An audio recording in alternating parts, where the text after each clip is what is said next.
அனைவருக்கும் வணக்கம். நம்ம டெய்லியும் prelims and mains point of வியூல 5 கொஸ்டின்ஸ் கரண்ட் அஃபேர்ஸ்ல பார்க்குறோம். இன்னைக்கு என்ன கொஸ்டின்ஸ் இருக்கு அப்படிங்கிறத பார்ப்போம். First one, which of the following is India's first deep water transshipment port அப்படின்னு சொல்லி கேட்டிருக்காங்க. பின்வருவனவற்றில் இந்தியாவின் முதல் ஆழ்கடல் சரக்கு பரிமாற்ற துறைமுகம் எது அப்படின்னு பார்த்தீங்கன்னா விழிஞம் துறைமுகம் தான். நேத்து நம்ம பிரைம் மினிஸ்டர் இதை இனாகரேட் பண்ணியிருக்கார். அதானி நிறுவனமும் ஸ்பெஷல் எக்கனாமிக் ஜோன் அவங்களும் சேர்ந்து இதை வந்து பண்ணியிருக்காங்க. சரியா? எங்க இருக்கு அப்படின்னா கேரளால வந்து இருக்கு. ஸோ ஒரு டிரான்ஸ்ஷிப்மென்ட் போர்ட் அப்படின்னு பார்த்தீங்கன்னா, சரக்குகள வந்து ஒரு ஷிப்ல கண்டெய்னர்ஸ்ல வந்து எடுத்துட்டு வருவாங்க. கார்கோ ஷிப்ல வந்து எடுத்துட்டு வருவாங்க இல்லையா?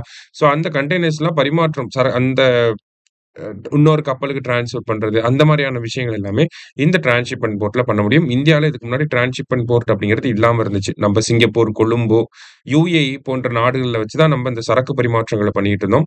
இப்போ இந்தியாவிலேயே நம்ம அத உருவாக்கிட்டோம். சரிங்களா? ஸோ விழிஞம் அப்படிங்கிறது தான் கரெக்ட் ஆன்சர். சரிங்களா?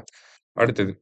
Which of the following award is given to promote organic farming in Tamil Nadu அப்படின்னு சொல்லி கேட்டிருக்காங்க.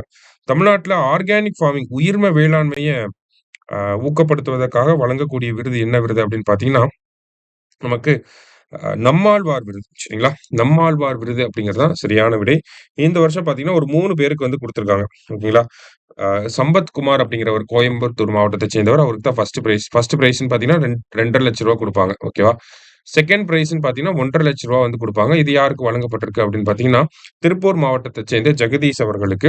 3வது பரிசு அப்படிங்கிறது நாகப்பட்டினம் மாவட்டத்தைச் சேர்ந்த காளிதாஸ் அவர்களுக்கு வழங்கப்பட்டிருக்கு. இவருக்கு ரூ. 1,00,000 குடுத்திருக்காங்க. ஸோ இதான் பரிசு தொகை அப்படிங்கிறது. சரியா? ஸோ நம்மாழ்வார் விருது அப்படின்னாலே ஆர்கானிக் ஃபார்மிங்க்கு தான். சரியா? அடுத்தது. What do you mean by MICE tourism அப்படின்னு சொல்லி கேட்டிருக்காங்க. ஸோ இந்தியா மைஸ் டூரிசமோட கேப்பிட்டலா வரப்போகுது அப்படின்னு சொல்லி சென்ட்ரல் கவர்ன்மெண்ட் சொல்லியிருந்தாங்க. சரியா? சென்ட்ரல் மினிஸ்டர் வந்து சொல்லியிருந்தாரு. ஸோ அப்ப மைஸ் டூரிசம்னா என்ன அப்படின்னு பார்த்தீங்கன்னா, நமக்கு இந்த பிசினஸ் மீட்டிங்காக வருவாங்க. கான்ஃபரன்ஸ்க்காக வருவாங்க. அவங்க டெலிகேட்ஸ் நெறைய பேர் வருவாங்க இல்லையா?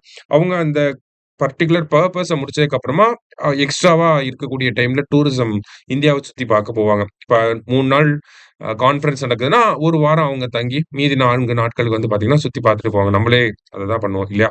ஸோ அந்த மாதிரி டூரிசம ப்ரமோட் பண்ணக்கூடிய ஒரு பெரிய நாடா இந்தியா இருக்கு. ஸோ இந்த மாரி மைஸ் டூரிசம் கேப்பிட்டலா நம்ம வரப்போறோம் அப்படிங்கிறத சென்ட்ரல் கவர்ன்மெண்ட் சொல்லியிருப்பாங்க.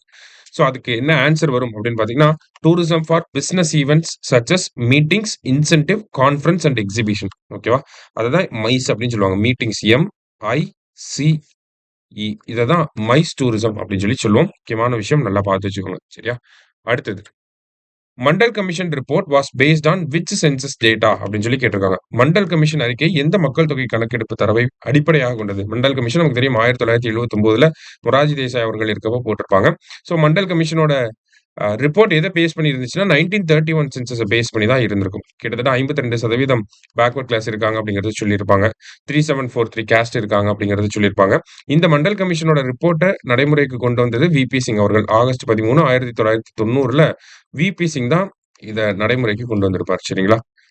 ஸோ 1931 அப்படிங்கிறது தான் கரெக்ட் ஆன்சர். 1931 சென்சஸ் தான் அவங்க பயன்படுத்தியிருப்பாங்க.